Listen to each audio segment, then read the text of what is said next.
Hi, my name is Michael Hicks, and this week we are looking at the Air Transportation Analysis proposal for Wilson Enterprises. So my objectives for this proposal are the same as the written one that you have in front of you. I'm going to determine the travel needs of the company. With those travel needs understood, I will be providing a selection of aircraft that best fit the company's needs. Then I'll compare those aircraft's strengths and weaknesses against each other. And then once we have that nailed down, I'll be presenting how a flight department will fit into the existing structure of Wilson Enterprises. And I'm going to be getting that information by using a city pair analysis, market analysis, selection matrix, and a cost of operations. Now, the COO has been traveling a lot. Last year alone, they traveled 752 hours, which is 31 days in the air. And they also had to spend 55 nights in hotels. That cost the company $70,000. With the Afton expansion most likely going to go through, that would increase the travel time for the COO to 876 hours with 63 nights in a hotel. Now, that's also going to cost the company $84,000. That is if we continue with airlines instead of on-demand travel. On-demand travel will drastically reduce those numbers. You can see in the chart on the right in the green column, with the Afton expansion, the COO would be traveling 876 hours a year using the airlines. Now, if we use the Piaggio P180, that would reduce the COO's travel times down to 186 hours, and it would be a total of 353 hours for company-wide use. So we would be able to drastically reduce a lot of expenditures, up to and including overnight stays. Instead of spending 2 months away from home for the COO, they'd be spending 2 weeks at best. So why do we actually need to do a corporate aircraft? Well, there's plenty of reasons. With airlines, they have a very rigid schedule and they stick to it, and they don't care if you're on the plane or not. On corporate aircraft, it's a flexible schedule, and their sole purpose in life is to get you where you need to go. They're not going to leave without you. With airlines, you have TSA, security checkpoints, and God forbid if you leave a nail clipper in your carry-on. That is a code red for them, and it's going to most likely delay you, and you're going to miss your flight. That's not the case with corporate aircraft. You take what you need on your aircraft because it's your aircraft. Airlines can cancel flights for any and all reasons. Once again, the corporate aircraft, it waits for you, and if there are any issues, unless the aircraft breaks on startup, you're going to know well before you schedule that flight. Now, airlines, they're restricted to larger, more popular airfields. Not with corporate aircraft. We can go into smaller airfields that are most likely closer to our destination. And if we're going into a less popular area, the airlines are going to have a more sparse scheduling of flights. We might have to fly in Monday for a Wednesday meeting, and we won't be able to fly out until Friday. With a corporate aircraft, that doesn't matter. We can fly in Wednesday morning for a Wednesday meeting, and then fly out Wednesday night, and we'll be home in time for dinner. No delays. Also, layovers for the airlines. The airplane could come in and the crew could time out, or there could be a fuel issue or anything else that would cause the aircraft to be delayed. Well, once again, your aircraft waits for you. If you're ready to go, they will leave. As long as they're able to leave, they will leave. As long as you're on the plane, doesn't matter. So, with that in mind, I've curated 4 different aircraft. It would be the Cessna Citation CJ3 and CJ4, the Avanti Piaggio P180 Evo, and then the Beechcraft King Air 350i. So let's look at these aircraft a little bit more in depth. So the CJ3, it's got a range of 1,900 miles, speed of 415 knots, and it seats 8 people. The CJ4, pretty comparable in range, 1,955 miles, speeds 442 knots, and it seats 9 people. The Piaggio P180, shorter in range at 1,530, pretty close in speed at 400 knots, but it seats 7 people. And then we have the King Air. King Air's range is comparable to the Piaggio at 1560. Speed's much slower at 312 knots, but it seats 9 people. Now, that's kind of a decent amount of information to take in when it's spread out like that, so I've created this chart for you. You can see that the jets and the turboprops, they're pretty even when it comes to competition, but there are some outliers. For example, the available payload with max fuel. The King Air is leading the pack on that one.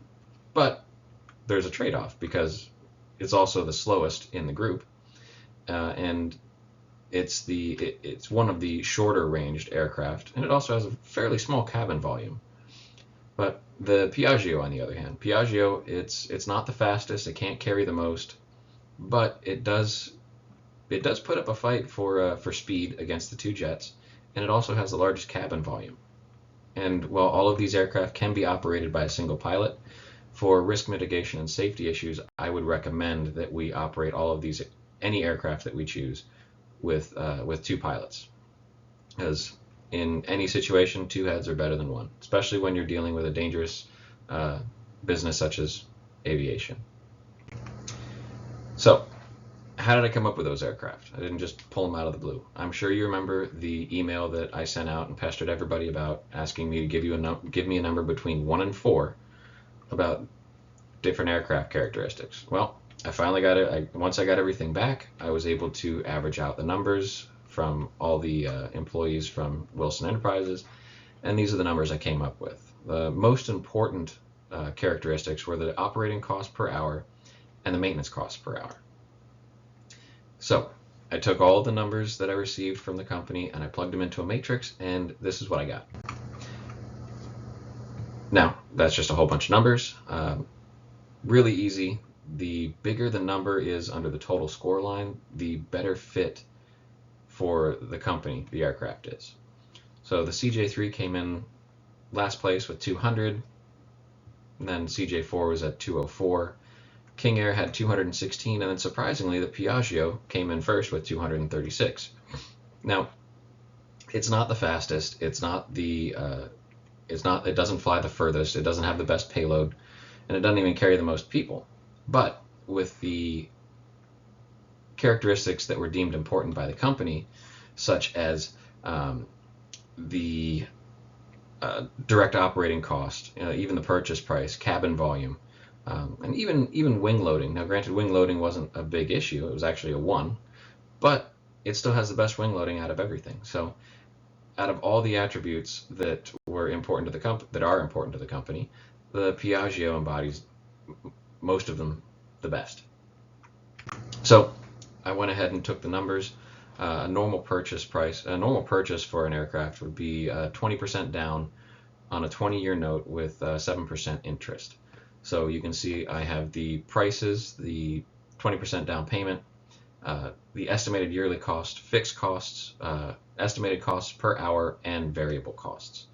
So looking at all of these, you can actually see the estimated yearly cost on the Piaggio is the lowest out of all of them. The next closest one would be the King Air. But King Air also has the slowest speed. So out of all things considered, I feel that the Piaggio is the most ideal aircraft that fits the needs for the company the best. And once again, I know this is a lot of numbers, so I'm going to simplify it a little bit so you can kind of get a better grasp of what's going on. So here we have a cost to utilization comparison. That big orange line is charter operations and how much it would cost us the more hours we use charter.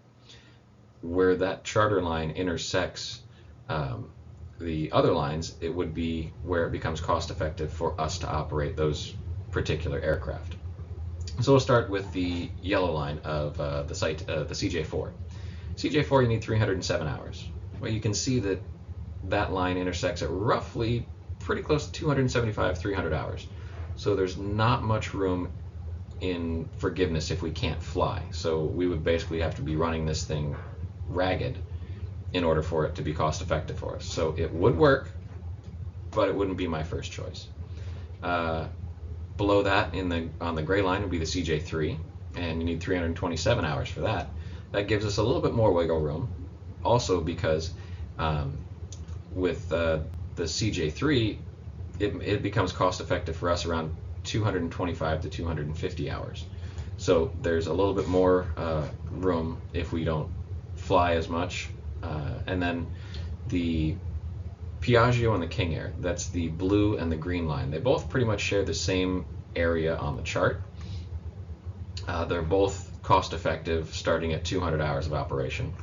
The Piaggio, we're looking at flying at that 353 hours, and then the King Air would be 413. Now, the one thing I did want to point out is if you look at the blue line, you can see that the blue line, the Piaggio, it starts above where the King Air does. But as you follow that line over to the right, it actually dips down below how much it costs to operate the King Air. So, not only does the Piaggio give us a fair amount of leeway if we can't fly as much one year, because it'll still be cost effective all the way down to roughly 200 hours. It also works the other way, because if we fly the aircraft more, it will cost us less to operate the aircraft the more we fly it. So where are we going to put this? Well, we need to create a flight department. And the flight department is going to be pretty much an entirely different beast from what we already have. But the CEO, the CFO, and the COO are going to be where they always are, above it. Then you're going to have the flight department officer. And they're responsible for the efficient operation of the department, along with the creation of an SMS and an upkeep of that SMS, making sure that everybody's following it, it's practical and efficient to use.